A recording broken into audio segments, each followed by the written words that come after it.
The berenstain bears and the trouble with friends.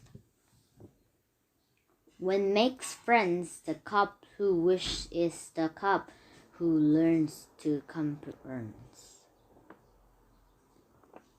Sister and brother bear who live with their mama and papa in the big tree house down the sunny dirt road deep in bear country were not only sister and brother, they were playmates and they got along pretty well most of the time.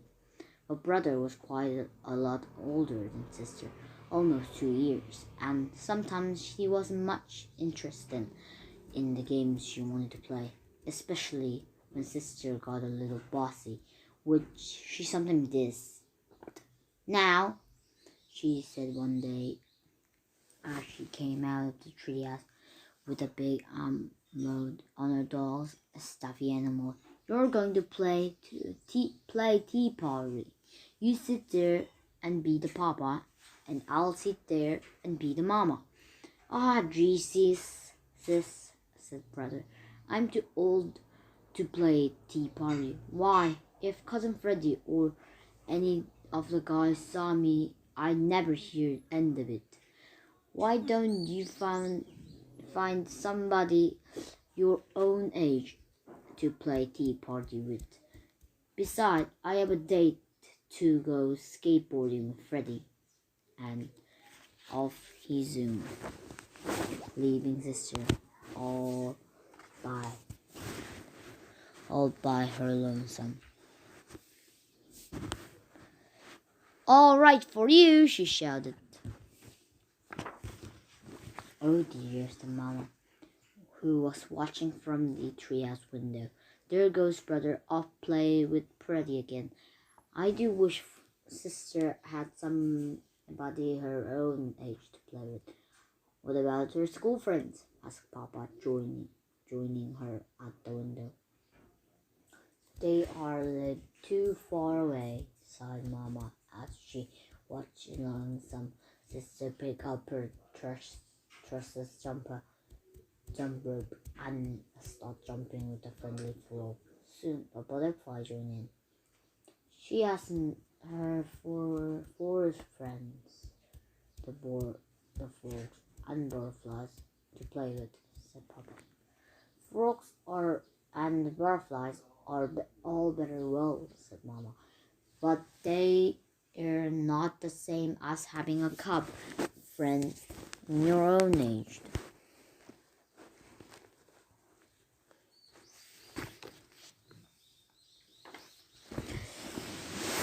That's when Mama saw the moving truck in the corner of her yard. Look, she said, a new family moving into the empty treehouse down the road. It's carefully would be a nice day had a cub, sister's age.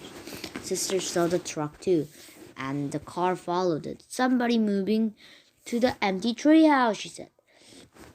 I wonder if they had any cub. And off she skipped down the road to investigate. Thus the truck stopped in the empty house and moving bears began to unload it. The car pulled behind the truck and the new family got out. There was Mama, Papa, and a little girl cub, just about sister's age. She had hardly believed her good luck. Just what she needed. A little girl cub to jump rope, play tea party and house school and having all kinds of cub fun with. She could hardly wait to say hello. She skipped over to introduce herself.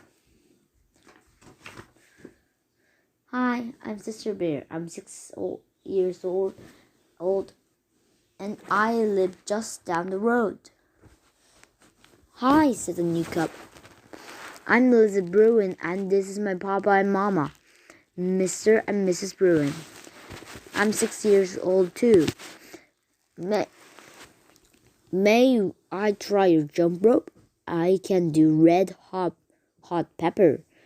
And could she believe could she ever? Lizzie Broom was the fastest jump roper sister I've ever seen. I can jump to 1,000, said sister.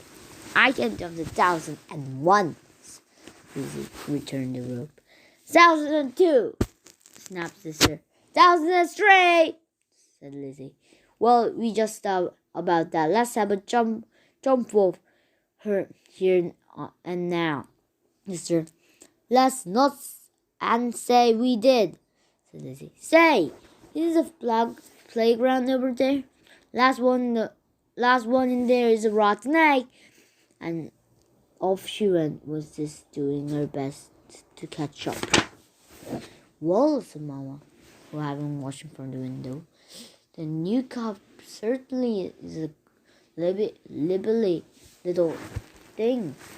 She may be just what sister needed. Sister and Lizzie had quite an afternoon. They climbed the top of the jungle gym, rode a seesaw, and pushed each other on the swing. They played tag, laughed and giggled, rolled down the grassy bank, and picked up the flower for their mamas. Why, thank you, sister. How lovely, said Mom, putting her on the wildflower in the water. Well, what's your new friend like? Her name is Lizzie. She's 6 years old. She's an only cub.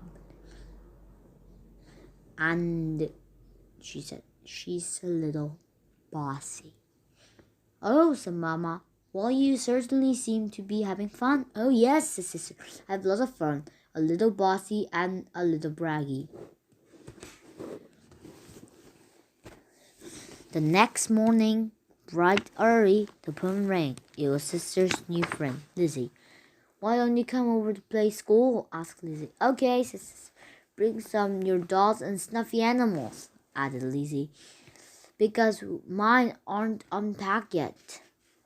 So sister gathered up some of her favorite dolls, stuffy animals, and handed for the treehouse down the road. Come on in here, Lizzie, from the gate. My mama and papa are still fixing up the pudding away, so we're going to play in here. What did you bring? My best dolls and stuffy animals, said sister. And this is my special teddy that I slept with every night since I was a baby. Lizzie had to set up the garden like a schoolroom. There was a box and purples to sit on, and there was other box for the teacher's desk. There was even a blackboard and chat to listen. This is going to be fun, thought sister as she began to sit her toys in the box. That's when she heard tapping on the sound. It was Lizzie tapping on the desk. She has pretend pointer in one hand and piece of chalk in the other. Please use their sister. This time for your lesson, Teddy. Today I'm going to teach you some alphabet. The first alphabet of the alphabet is now. Just a minute, prodded sister. Who said you were going to be the teacher? When I play school, I'm the teacher. And not only that, I already know my ABC. Sister Bear, if you don't sit down a minute, I'm going to keep you after school, said Lizzie. Is that so? Shouted sister. Well, if you don't give me that pointer, I'm going to keep you after school. That's when sister grabbed the pointer. Soon they're rolling around the floor, whistling the pointer, which broke in two. Now look what you did, shouted Lizzie. You broke my best pointer. I'm not going to play you ever again, shouted sister, gathering her toys. And I'm going to take my dolls and go home. Sister mad, and I'm glad, shouted Lizzie as sister marched out the door. Lizzie in a teasy, sister shouted back. Back so soon?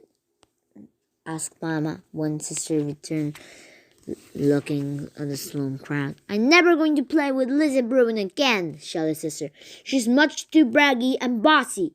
I don't need her to play school or anything else. It's much better playing by yourself. When you play by yourself, you can do what you want to without having to worry about the Lizzie Bruin." "That's true," said Mama in a quiet voice. "Of course, there are some things you really can't do very well by yourself." "Like what?" asked Sister. "You have a pretty hard time pushing yourself on the swing," said Mama. "And I'd like to see you ride a seesaw by yourself. Most of the games in hopscotch Jax takes at least to play. And certainly it's nice to have someone to laugh and giggle with." "Maybe so," said Sister. "But Lizzie is too braggy and bossy. Why does she have to be the teacher when we play school?" "It seemed to me," said Mama, taking Sister in a lap, "that Lizzie isn't the only cub that's braggy and bossy sometimes.